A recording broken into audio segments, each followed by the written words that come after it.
The newly renovated Stingray Bay. I'm with Tyson, one of the Herpin Aquatics keepers. Welcome, Tyson.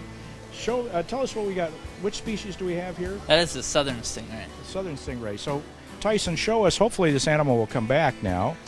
Show us the proper way to feed a stingray while we're waiting for that one to come back. Tell people to stick their hand out and stick it between their fingers.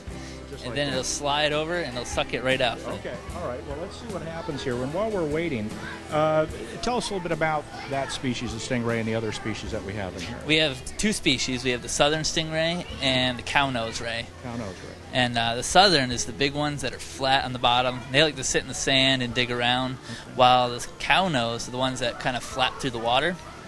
And they're constantly moving and swimming around. And so we find these stingrays here locally in Florida. Yeah, yes. Correct. Yeah, you now, can see some right on the beach. Now, people are usually anxious about stingrays because of that barb they have on the tail. So I understand that the best way to make sure you don't get hit with a barb is to stamp your feet or make some racket so that stingray will move away if you're in shallow water. Yeah, correct? you kind of want to keep your feet on the ground, shuffle it inside the sand. Okay. Because if you pick them up and stomp, you might actually step on them.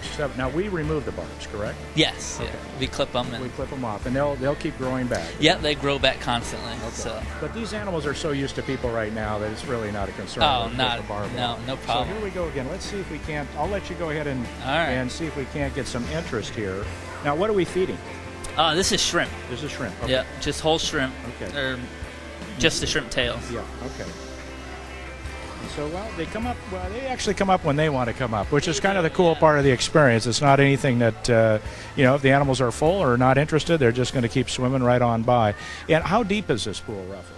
That is only probably about 3-4 feet. Yeah. So they don't require a lot of depth for their environment. Like sitting right on the edge. This is a cow nose. There's a cow nose coming up right now, so let's see what happens.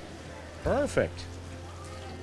Well, there you go. So they just completely stay on the bottom when they're feeding. They're just picking anything up that's on the... Yeah. In the wild, they'll sift through the sand and look for shellfish and stuff in the sand. Now, with the way that their biology is, when they go to the bottom and sit, so their eyes are positioned high up on their head, so they're able to look up, but they actually sift down into the sand. They a little can sift bit. right down. Right. Yeah. Let's see if we can get another one here. Well, maybe not. We'll see here. Well, they seem to know you, Tyson. They're coming right up to you. Look at that. Now that's an expert feeding a stingray right there. So you see the people around here. This is a very popular exhibit, and you'll come down here on a Saturday or Sunday, and we actually have several dozen people at a time trying to feed. It's a great experience here at Lowry Park.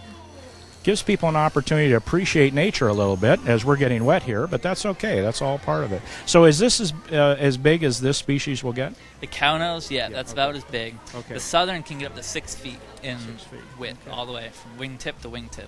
Okay, wow, that's huge. And of course, the manta ray is the largest. Yes, right? yeah. What interesting things when you're managing these animals? What interesting facts or interesting things have you run into while you've been here?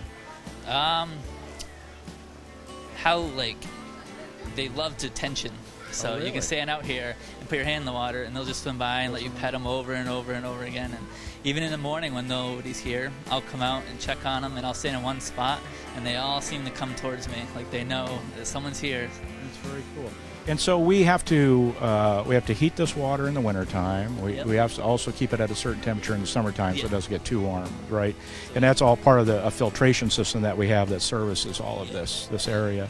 Well, thank you, Tyson. It's been great. Next time, folks, that you're at Tampa's Lowry Park Zoo, come out to the Stingray Bay and feed a stingray. It's an exciting and interesting thing to do. In the water. Just do it.